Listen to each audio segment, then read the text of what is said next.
share with your group.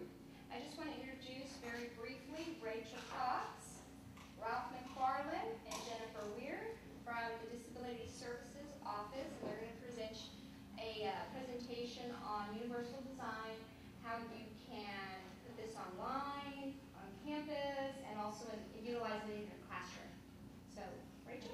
Thank you. And thank you for joining us. And I want to put in a plug for our new facility, our new offices now. We are located in Corpus Christi Hall. There are a lot of folks that still don't know that we've moved.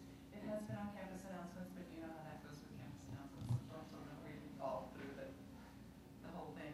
But we're in 116. The main offices are in 116, and Jennifer is in 119. She has the AT lab on that side, and her office is on the opposite side of the hallway. But we're all still centrally located, which is really nice because we can better serve our students that way instead of sending them back and forth across the street. I want to talk about the different types of disabilities that we serve here on campus. When I tell someone that's off campus that doesn't know what I do, that I work in disability services and we provide academic accommodations for students with disabilities, they kind of think that we just deal with, what we deal with is students with intellectual disabilities, and that's, maybe we have some that are borderline, but we don't serve students with intellectual disabilities. These are the disabilities that we serve: learning disabilities, ADHD, all of these right here, health, and we're having seeing more and more Asperger's students come on campus now. And we also, if you have a question on how to deal with someone with Asperger's, we've gone to some presentations and done some classes later on. We have a little presentation that we can do for whomever would like or is interested. We're going to talk about universal design, but Ralph is going to first do this part. Okay. How many of you, I see a lot of familiar faces, but it's a small group. Could we just quickly, Elaine, I know, but starting here quickly, introduce ourselves and what department you're in? I'm Lois Hubbard. I'm in philosophy and management, and I lead the discussion group for introduction to professional ethics for business students. My name is Jennifer Anderson, and I'm a catalog librarian in the library. Elaine Young, in the mathematics department. I'm Laura Martinez, technical services librarian. Christy Roberts, I work in admissions and the registrar's office. So we've got a nice mix of in the back. I'm Shelby Carr. I work in the provost office. So we've got some faculty and staff, so obviously I'm sure that in your careers here you've had students that Rachel had identified. Most of our students aren't those that have obvious disabilities, as you know, being in a wheelchair or deaf or blind, but they're going to be the student with learning disability that when they come to the admissions office, student with a visual impairment in the library or attention deficit that maybe they're looking for a private study room that's just not available. But to start this off, we've got this colorful cartoon up here that looks like an entrance to a school building with snow on the steps and the sidewalk.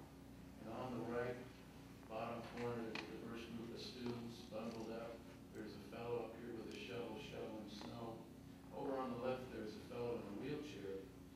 And he starts off by saying, "Could you please shovel the ramp?" And the fellow that's got the job to shovel the stairs, and he's prioritizing on all these other kids are waiting to use the stairs. When I get through shoveling them off, then I'll clear the ramp for you. And the fellow in the wheelchair says, "But if you shovel the ramp, we can all get in." And this kind of summarizes, gee, if he shovels the whole area, everybody, it's a win-win for everybody. So clearing a path for people with disabilities clears it for everybody. So with that, yes? I just want to say, I have been trying, I've been going to all these forever, trying to really get into this. I didn't get it until I read the Bible. It didn't. Hello, I honestly didn't get it. It's like I still have so far to go. Well, join the crowd, so Yes. have I. Anyways, and I'm glad that you chimed in because my role in this presentation, I'm going to deal with the kind of no-brainer stuff for me is physical access. That's usually what we think about. Jan's going to talk about electronic access both in and out of the classroom and what strategies that we can implement, not just in the classroom, but in admissions, in the library, in student services. Okay, all of our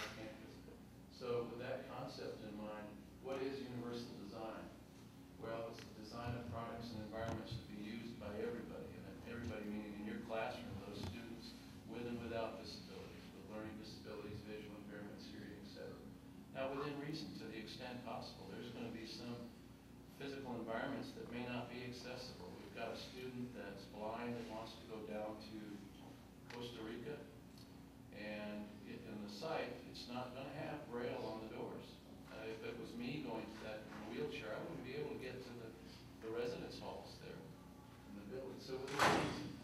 And UD, or Universal Design, is created for the adaptation for special ed design. This was by Ron Macy's wheelchair. So really, UD, or Universal Design concept came in the field of architecture.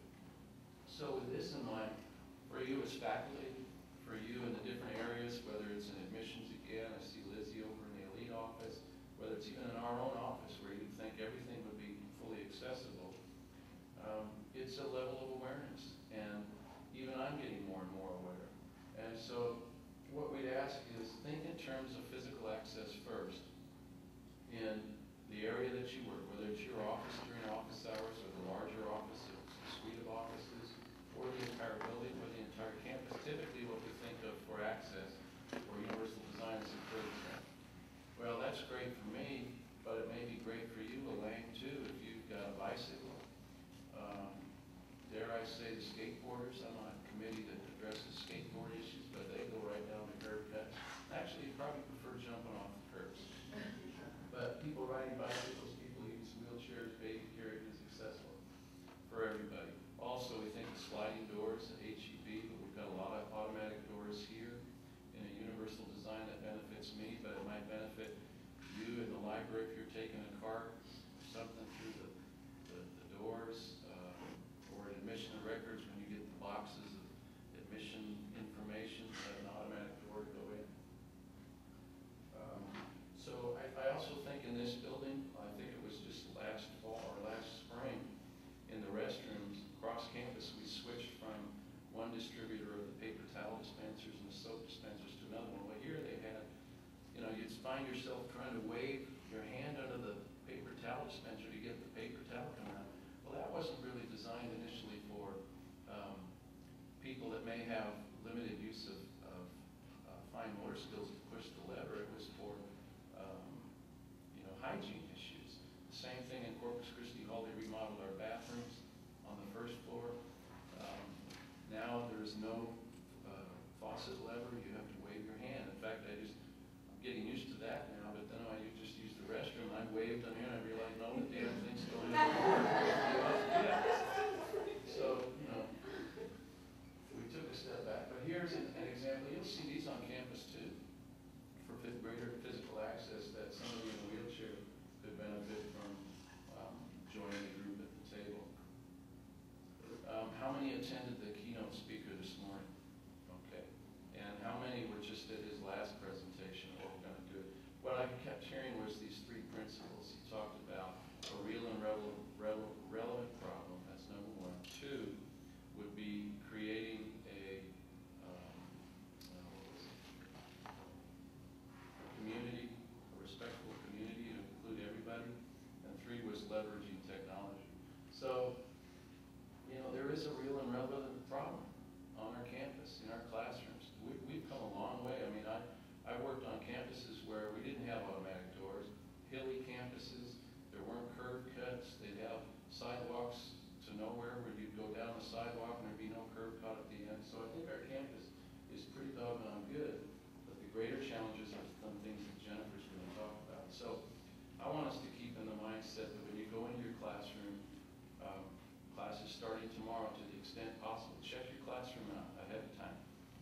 Coming to this event today, and any event that I go to, I have to be aware of, okay, is there enough space down the aisles, in the lunch area, or even in this room? Is there a garbage can? So you can kind of go in there with a mindset, okay, I don't know who I'm going to have in my classroom. Elaine, we don't have the benefit of giving you a list that says Ralph's in the wheelchair, Joe is deaf, Mark is blind, etc., unless we get written approval. So you're kind of got to go in there. Likewise in admissions, you never know what you're going to get in there. Without the concept or mindset that says, oh,